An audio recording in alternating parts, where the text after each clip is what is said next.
Hello viewers, কেমন আছেন সবাই? আশা করি সবাই ভালো আছেন। অনেক দিন পর আজকে আপনাদের মাঝে আসলাম নতুন একটি ভিডিও নিয়ে।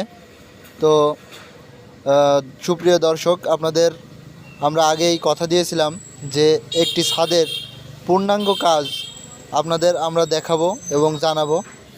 তো মাঝে দীর্ঘ গ্যাপ চলে গিয়েছে, আমরা আপনাদের কোনো ভিডিও চিত্র দিতে পারিনি, সেমন কোনো তথ্য দিতে পারিনি।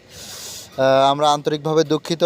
তো দেখতেই পারছেন দর্শক, সুন্দর করে রিং ভাঙা হচ্ছে।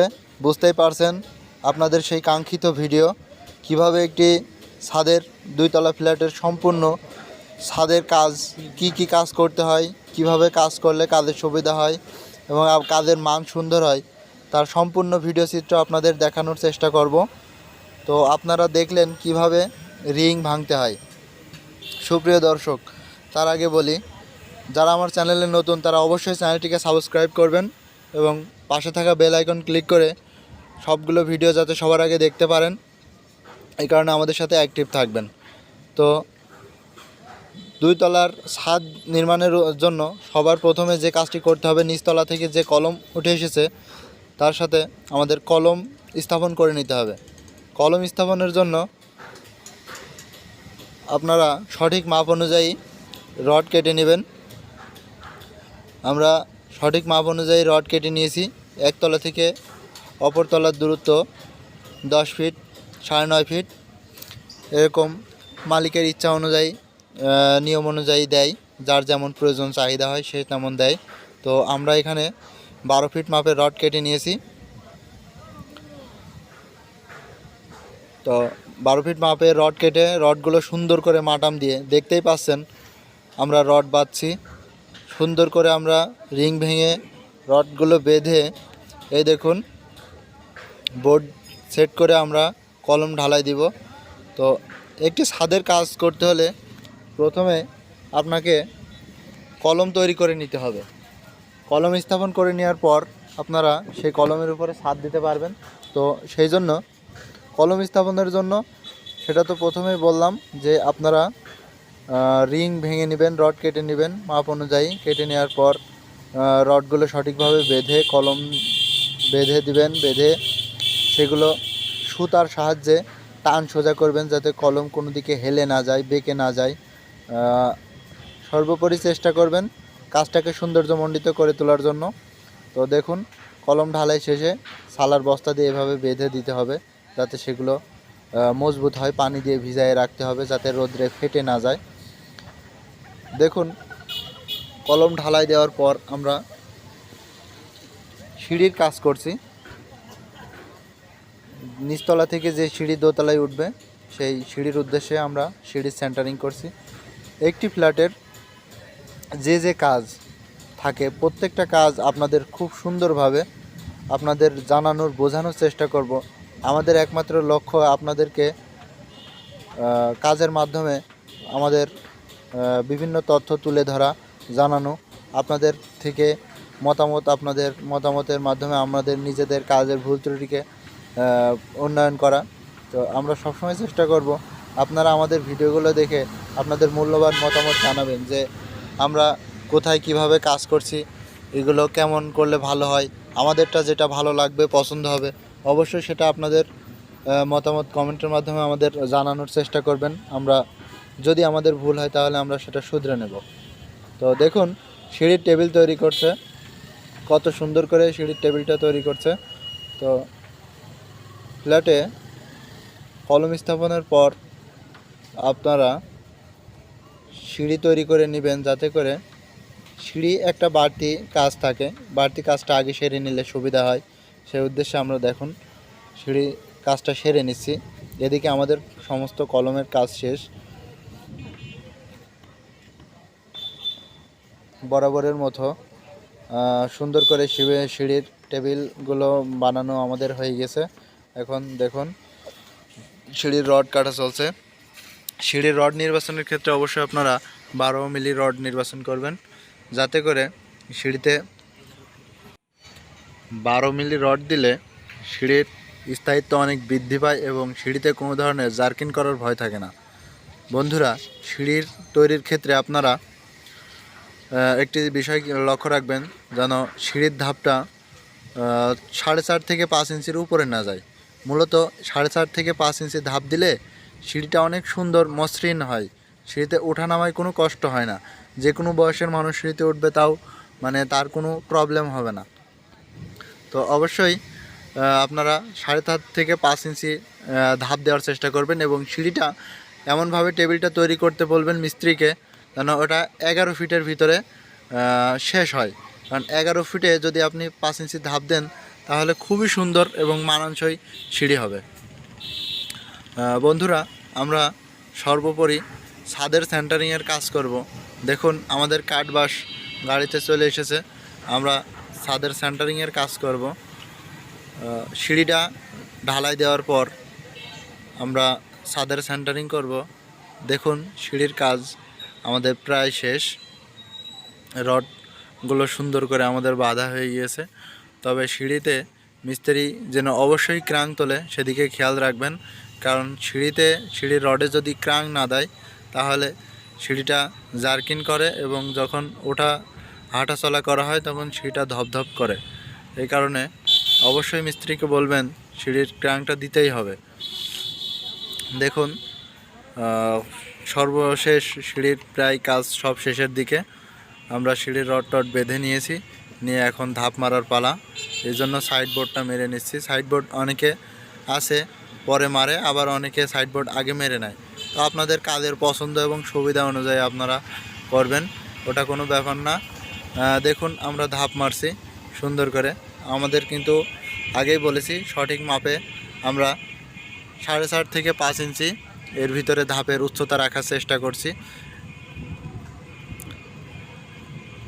দেখুন কি সুন্দর করে সঠিক মাপে, যাতে ধাপ বেঁকে না যায়, এই জন্য আমাদের মিস্ত্রি ওলন ধরে ধাপের সঠিকতা যাচাই করে ধাপের কাট মারছে। দেখুন দেখতেও অনেক সুন্দর দেখা যাচ্ছে বিষয়টা। আপনারা সবসময় আপনাদের কাজটাকে সঠিকভাবে সৌন্দর্যমণ্ডিত করে তোলার জন্য চেষ্টা করবেন, জানার এবং বোঝার চেষ্টা করবেন। দেখুন এই যে সিঁড়ি আমরা ঢালাই দিয়েছি, ঢালাই দেওয়ার পর কেমন দেখা যাচ্ছে, সিঁড়ির ধাপগুলো অত্যন্ত সুন্দর লাগছে, দেখতেও যেমন সুন্দর হয়েছে। আশা করি সিঁড়িটাও অনেক সুন্দর করতে পেরেছি। বাদবাকি আপনাদের মতামত অবশ্যই আমরা আশা করি আপনাদের মূল্যবান মতামত অবশ্যই আমাদের জানাবেন। আপনাদের মতামত জানালে আমরা অবশ্যই খুশি হব। তো সুপ্রিয় দর্শক, আমি আবারও বলছি, আমার এই চ্যানেলে যারা নতুন তারা অবশ্যই আমার চ্যানেলটিকে সাবস্ক্রাইব করবেন। যারা অলরেডি আমার সাবস্ক্রাইবার তাদেরকে অসংখ্য ধন্যবাদ। সর্বোপরি আমরা এখন ছাদের সেন্টারিংয়ের উদ্দেশ্যে ছাদের কাজ শুরু করব।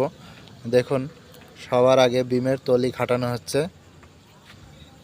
আপনারা এইভাবে কলমের সাথে সবার প্রথমে বিমের তলি সেট করে নেবেন। তো সেই উদ্দেশ্যে আপনারা নিচে থেকে যদি বোর্ডটা বানিয়ে নেন তাহলে সবচেয়ে বেশি ভালো হয়, কারণ উপরে বসে কাঠের সাথে বোর্ড সেট করা অনেক কষ্টকর একটা রিস্কি ব্যাপার হয়ে যায়। এই কারণে নিচ থেকে যদি তলিটা বানিয়ে নিয়ে উপরে বাঁশ সেট করেন সেক্ষেত্রে আপনাদের কাজটা অনেক সুন্দর হবে এবং কম ঝুঁকিপূর্ণ হবে। দেখুন এভাবে আপনারা তলি সেট করতে পারেন। এই যে তলি সেট করার কাজ চলছে।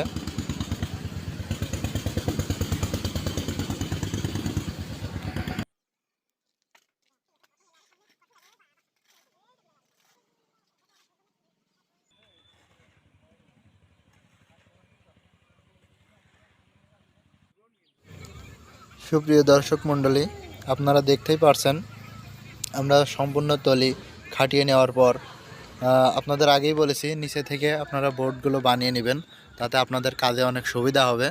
তো দেখুন তলিগুলো সেট করার পর আমরা বিম সেন্টারিং প্রায় শেষের পথে, আমরা বিম সেন্টারিং করে ফেলেছি অনেকটা। দেখুন নিচে থেকে আমরা বোর্ড বানিয়ে নিয়েছিলাম, সেই বোর্ডগুলো তলি খাটানো তলির সাথে আমরা সুন্দর করে পেরেক দিয়ে এঁটে নিয়েছি। দেখুন প্রায় বিমের আকৃতি চলে এসেছে। এখন আমরা আমাদের কাজ বিম খাটানো শেষ, এখন রানার জুড়েছি, বিমের সাথে চেম্বারের কাট মেরে রানার জুড়েছি। দেখুন, দেখতেই পারছেন আপনারা যে কিভাবে 2 তলার উপরে কলমের সাথে বিম খাটিয়ে ছাদের সেন্টারিং করতে হয়। আপনাদের আগেও বলেছি যে আপনাদের একটি ছাদের সম্পূর্ণ ভিডিও দিব, তো সেই উদ্দেশ্যে আমাদের এই ভিডিওটি দেওয়া। আশা করি আপনারা এই ভিডিও থেকে অনেক কিছু জানতে ও বুঝতে পারবেন। দেখুন, বিম সেন্টারিংয়ের করার পর আমরা বাঁশের সাথে রানার সেট করে নিয়েছি। এখন শুধুমাত্র যদি আমরা ছেয়ে দিই তাহলে আমাদের নিচের সেন্টারিংয়ের কাজ শেষ। তো খুব তোড়জোড় করে কাজ চলছে। দেখুন, খুব দ্রুততার সাথে আমরা চেষ্টা করছি কাজটা শেষ করার জন্য। এখানে এই অবস্থায় আপনারা বাঁশ রানার জোড়ার পর এই যে ছড় দিয়ে এইভাবে পুরা ছাদটিকে ছেয়ে নেবেন। দেখুন, আমাদের সেন্টারিং প্রায় শেষের পথে,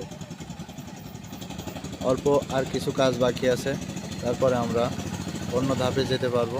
এই দেখুন, আমরা সেন্টারিং শেষ করে ছাদের যে প্রথম রডের কাজ সেটা হচ্ছে আপনাকে বিমগুলো আগে বেঁধে নিতে হবে।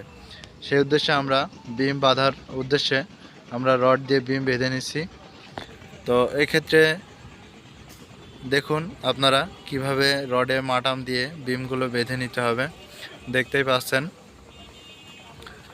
আমরা 10 বাই 10 বিম দিচ্ছি, সেই মাপে আমরা সুন্দর করে রিং ভেঙে নিয়েছি। তো আপনাদের যতটুকু নির্দিষ্ট করে বলে দেবার কিছু নেই, আপনাদের যে মাপে বিম আসে আপনারা সেই অনুযায়ী রিং ভেঙে নেবেন। রিং ভেঙে সেই মাপ অনুযায়ী রড কেটে এভাবে সুন্দর করে বেঁধে নেবেন। বেঁধে নিয়ে দেখুন আপনারা আমরা ছাদে রড তুলছি। বন্ধুরা খেয়াল রাখবেন, একটি ছাদে কিভাবে রড পাতানো হয় তার সম্পূর্ণই আপনাদের দেখানোর এবং বোঝানোর চেষ্টা করব। আপনারা মনোযোগ দিয়ে দেখলে সবই বুঝতে পারবেন যে কিভাবে ছাদে রড পাতানো হয়। বন্ধুরা দেখতেই পারছেন নিচের জালির যে রডটা, এটা বিমের নিচ দিয়ে আমরা দিয়েছি। তো অবশ্যই নিচের জালির রড খেয়াল রাখবেন কোনোটা যেন বিমের উপরে না ওঠে। প্রত্যেকটা রড যেন সঠিকভাবে বিমের নিচ দিয়ে প্রতিটা রড সুন্দরভাবে সার দিতে হবে, যেন রড আঁকা বাঁকা না হয়। দেখুন আমরা রড পাতিয়েছি, রডগুলো কত সুন্দর শার্ট হয়ে রয়েছে, কোনো রড আঁকা বাঁকা নেই। সুন্দর করে এইভাবে আপনারা হুকের সাহায্যে ছাদের রডগুলো বেঁধে নেবেন। তো খেয়াল রাখবেন নিচের জালির কোনো রড যেন বিমের উপর দিয়ে না যায় কোনোভাবেই। তো আপনারা নিচের জালির রড ঢোকানোর পর উপরকর জালির রড তুলতে হবে। তো উপরকর জালির রড ওঠানোর জন্য দেখুন আমরা ছাদের যে ক্রাংটা তুলে নিচ্ছি। দেখুন কত সুন্দর করে ক্রাং ওঠানো হচ্ছে।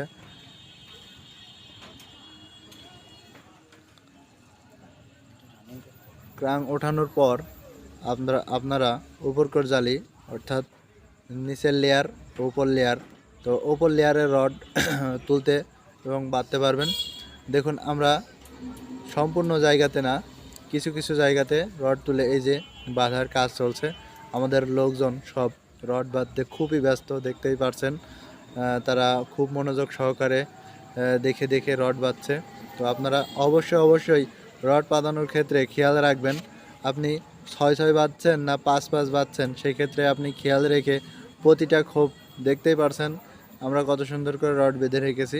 প্রতিটা খোপের যে মাত্রায় আপনি যে দূরত্বে রড বাঁধছেন, যেরকম 5 যদি বাঁধেন তাহলে আপনি খেয়াল রাখবেন যে আপনার প্রতিটা খোপ যেন 5 হয়। যদি 6 বাঁধেন তাহলে আপনি খেয়াল রাখবেন প্রতিটা খোপ যেন 6 হয়।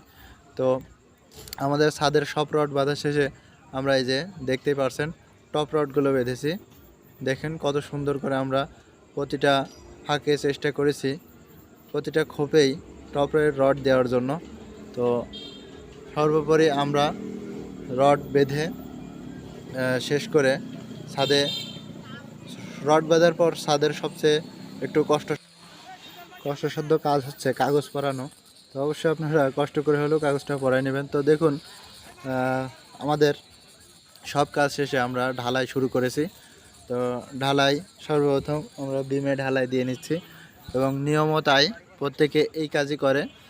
তো আপনারা বিমে ঢালাই দেওয়ার ক্ষেত্রে অবশ্যই খেয়াল রাখবেন ভাইব্রেট মেশিন যিনি মারবেন উনি যেন সঠিকভাবে ভাইব্রেট মেশিনটা চালায় এবং একজন সুদক্ষ ব্যক্তি দ্বারা যিনি সুদক্ষ মিস্ত্রি তার মাধ্যমে ভাইব্রেট মেশিনটা মারাবেন। তা না হলে বিমের ফাঁক থাকবে, বিমে যদি হানি পড়ে তাহলে আপনার বিল্ডিংয়ের স্থায়িত্ব অনেক কমে যাবে এবং কাজের মান খুবই খারাপ হবে এবং জিনিসটা অনেক দৃষ্টিকটু একটা বিষয় হবে। এই কারণে ভাইব্রেট মেশিনটা অনেক গুরুত্বপূর্ণ এবং অনেক গুরুত্ব সহকারে ভাইব্রেট মেশিন মারতে হবে। বন্ধুরা দেখুন, আমরা বিমের কাজ সেরে ছাদের ঢালাই ধরেছি, আমাদের ছাদে ঢালাই চলছে। তো আমরা সব সময় চেষ্টা করছি সুন্দরভাবে কাজটাকে উপস্থাপন করার জন্য, আপনারা যাতে বুঝতে পারেন, জানতে পারেন। সুপ্রিয় দর্শক, অবশ্যই ভুলে গেলে চলবে না, অবশ্যই আপনারা আমাদের চ্যানেলটিকে সাবস্ক্রাইব করবেন, কারণ একটি ভিডিও বানাতে অনেক কষ্ট হয়। আপনাদের জানাতে বোঝাতে সব সময় আপনাদের পাশে থাকার এবং সম্পূর্ণটা দেখানোর চেষ্টা করি। দেখুন, ছাদে ঢালাই শেষে আমরা পাটা মেরেছি, কত সমতল এবং সুন্দর দেখা যাচ্ছে। ছাদে পাটা মারার বিষয়টা অবশ্যই খেয়াল রাখবেন যেন এলোমেলো না হয় এবং যেন অমনোযোগীভাবে কেউ পাটা না মারে। সর্বোপরি ছাদের কাজ সবগুলো কাজেই কোনো নর্মাল লোক দিয়ে কাজ করালে হয় না, খুব সুদক্ষ এবং চৌকস ব্যক্তি দ্বারা কাজ না করালে ছাদে আপনার বদনাম হতে পারে এবং আপনার কাজের মান অনেক খারাপ হতে পারে। সেই জন্য আপনি সবসময় চেষ্টা করবেন ছাদের কাজে চৌকস এবং পরিশ্রমী লোক দিয়ে ছাদ ঢালার জন্য। দেখুন, আমরা প্রায় শেষের পথে, ছাদের কাজ প্রায় শেষ করে ফেলেছি। তো সর্বোপরি দর্শক, এই ভিডিওর মাধ্যমে কতটুকু আপনারা জানতে পারলেন, বুঝতে পারলেন, আমাদের অবশ্যই আপনাদের মূল্যবান মতামতের মাধ্যমে আমাদের ভিডিওতে কমেন্ট করে জানাবেন। ভিডিওটি আরও বেশি বেশি শেয়ার করবেন, ভিডিওতে লাইক দিবেন। আপনাদের কমেন্ট এবং শেয়ার আমাদের আরও ভিডিও তৈরি করার আগ্রহ বাড়িয়ে দেবে। আমরা চেষ্টা করেছি একটি বিল্ডিংয়ের সম্পূর্ণ বিষয়টি আপনাদের সামনে তুলে ধরার জন্য। যদি কোথাও কোনো ভুল ত্রুটি হয়ে যায়, ক্ষমা সুন্দর দৃষ্টিতে দেখে আমাদের ভিডিওটি আপনারা লাইক এবং কমেন্ট শেয়ার করে ভিডিওটি ছড়িয়ে দিবেন। সর্বোপরি আমাদের চ্যানেলটিকে সাবস্ক্রাইব করে আমাদের পাশে থাকার চেষ্টা করবেন। আপনাদের পাশে থাকা আমাদের ভিডিও বানাতে আরও বেশি উৎসাহী করে তুলবে।